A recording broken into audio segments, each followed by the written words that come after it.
Eu tenho dito inúmeras vezes que quem busca o conhecimento não se presta para ser escravo.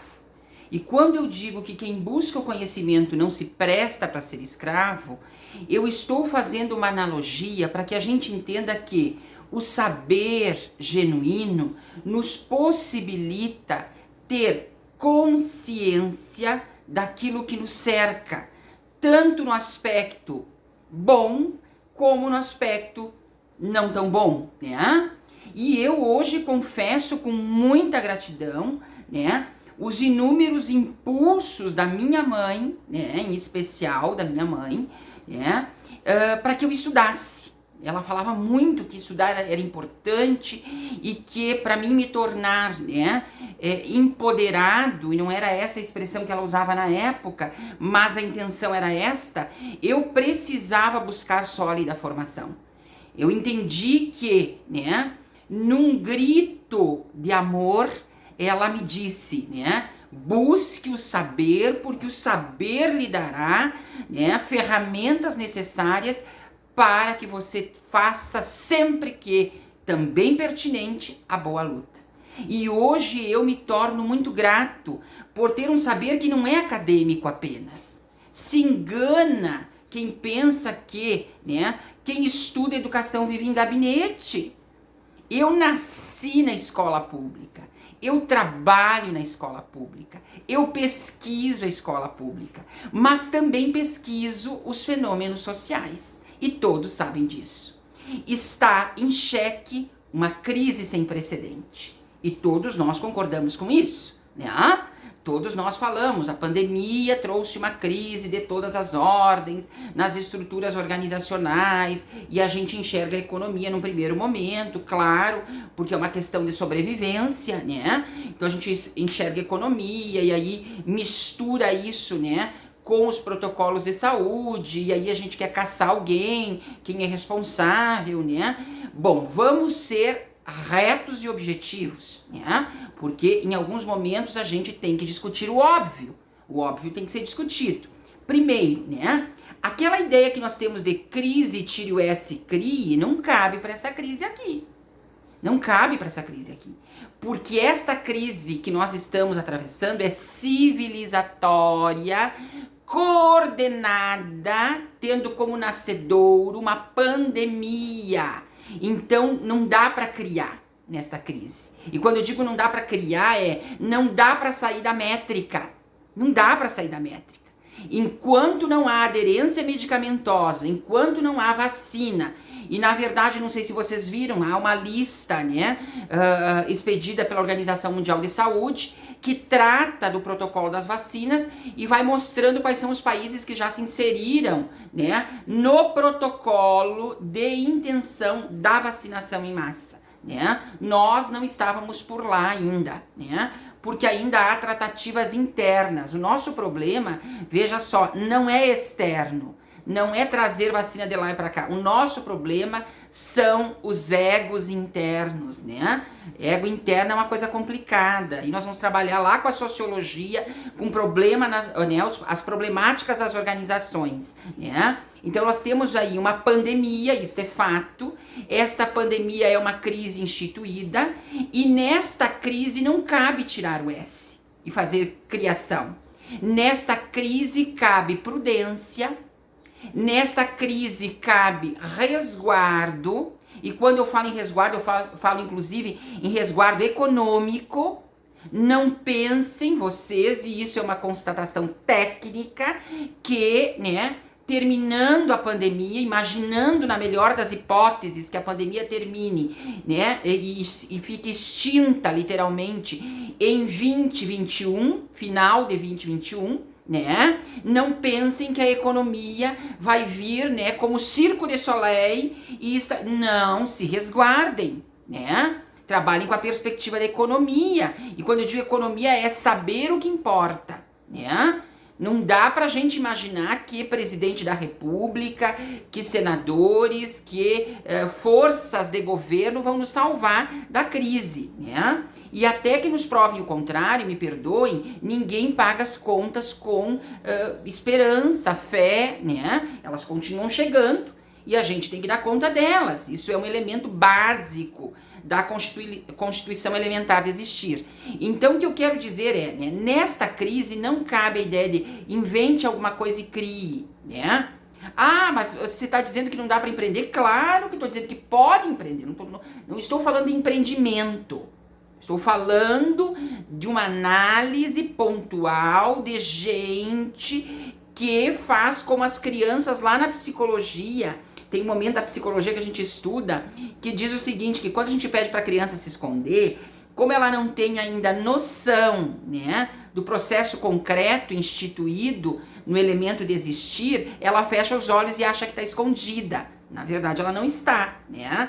Mas para ela, fechar os olhos é esconder-se, né? Nós estamos assim, feito aquela criança que fecha os olhos, né? E não vê a exaustão do SUS, né? O Sistema Único de Saúde está gritando. Ele está gritando e pedindo socorro, né? Não vemos o cansaço e o esgotamento de quem faz o monitoramento das pessoas infectadas, e vejam só, trabalhando com medicações e com estratégias, né, de gestão em saúde e de práticas clínicas que não são as genuínas ainda, porque as genuínas não nasceram, né? Vejam só, né? Então há que se entender que esta crise, ela é civilizatória. E ela vai sim abraçar o sistema econômico, ela vai sim abraçar o sistema educacional, que vai ter que se reinventar, né? O sistema educacional vai ter sim que pensar novas formas de produzir e se apropriar do conhecimento, vai ter que reinventar, né, os mecanismos, né, e fluxos de trabalho. Há trabalhos que não existirão mais. Vocês estão entendendo? Há trabalhos que serão extintos pós-pandemia, porque não serão mais necessários.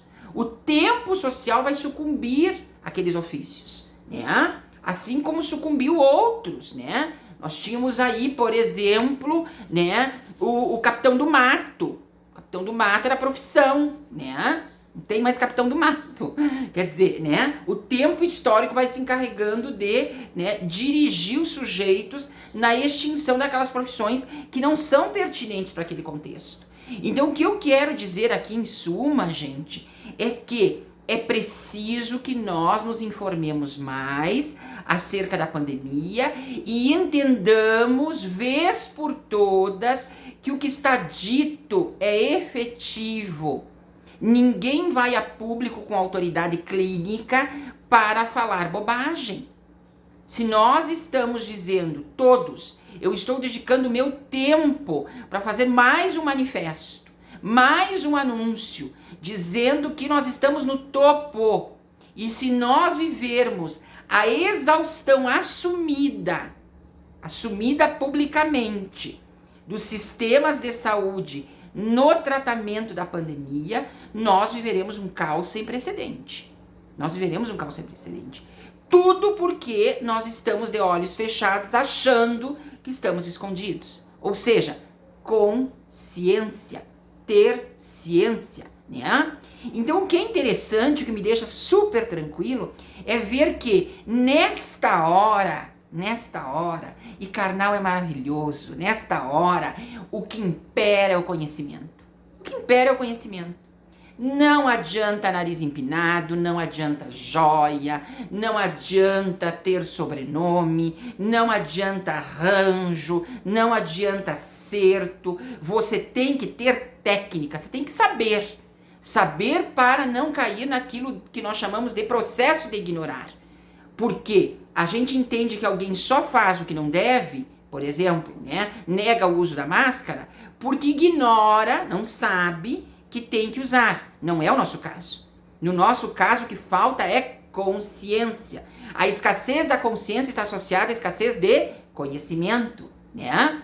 O sujeito que não tem consciência despertada em larga escala é porque não tem matriz de conhecimento suficiente. Matriz de conhecimento é a porta de entrada ou a mãe da consciência, né? Pessoas conscientes da realidade estão sim associadas a pessoas que leem muito, a pessoas que se informam bastante, a pessoas que buscam possibilidades de entender o contexto.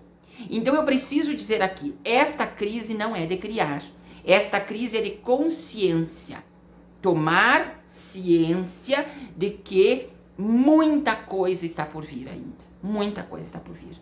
Se tratando de desafios para a humanidade.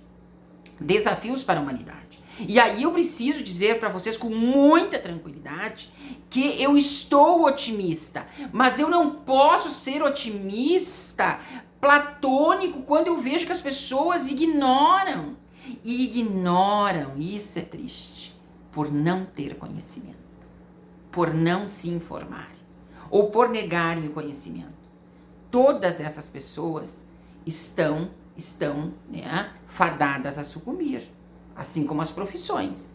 Já há um estudo específico falando que algumas profissões deixarão de existir logo, logo, Logo, logo, porque nós teremos uma nova reconstrução social.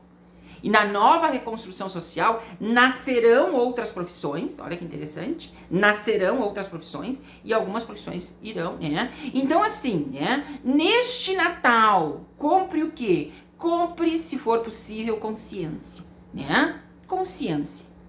Que tanta necessidade nós temos agora de ritualizar o Natal. Nunca ritualizamos.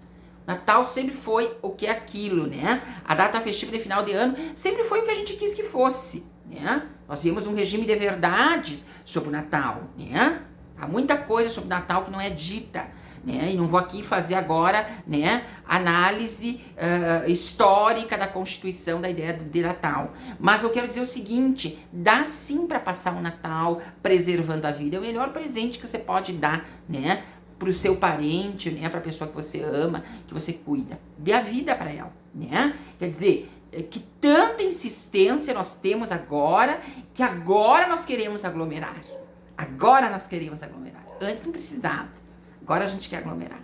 Então, é preciso tomar ciência. É preciso tomar ciência. E hoje eu encerro dizendo para vocês, complexo sim, ou complexo assim. Não é simples, é complexo. O que me tranquiliza é que quem tem conhecimento, quem está buscando saber, quem tem entendimento do contexto que nos cerca, está consciente da crise que nós estamos vivendo. Quem está ignorando, sinto muito, Eu não tenho, o que dizer se tratando de projeção de futuro. Porque tudo que ficar é pertinente. Só somos pertinentes se nos reinventamos. Reinvenção requer conhecimento que aciona a consciência. Complexo assim. Beijo grande e até a próxima.